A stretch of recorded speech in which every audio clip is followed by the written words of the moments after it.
ایک گھڑی انصاف کی کئی برس کی گئی عبادت سے بہتر ہے۔ وہ شخص بے دین ہے جس میں دیانتداری نہیں۔ غلے کو روک کر بیچنے والا ملعون ہے۔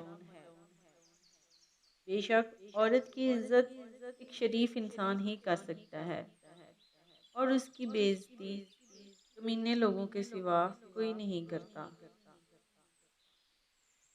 بلند ہمتی ایمان کی علامت ہے۔ اللہ کو ماننے کے بعد بہترین دانائی انسانوں سے محبت کرنا ہے۔ دولت مند پر حسد نہ کرو، دولت کی لذتیں فانی و عارضی ہیں۔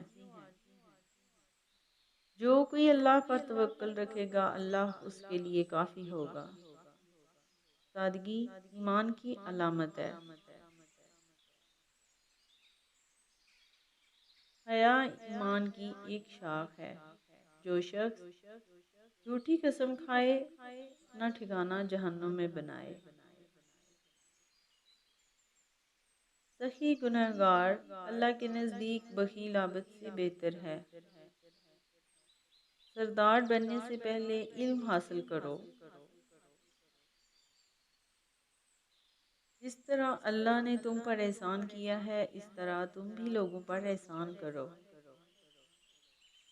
مومن اپنی خوش خلقی کے ذریعے رات کو عبادت کرنے والے اور دن کو روزہ رکھنے والے شخص کا درجہ حاصل کر لیتا ہے۔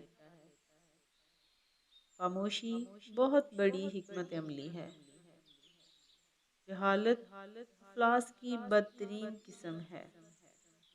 دو شخصوں پر رشک کرنا چاہیے، ایک وہ دولت مند جو اللہ کے راستے میں اپنا مال خرچ کرتا ہے اور دوسرا وہ عالم جو علم کے ذریعے فیصلے کرتا ہے۔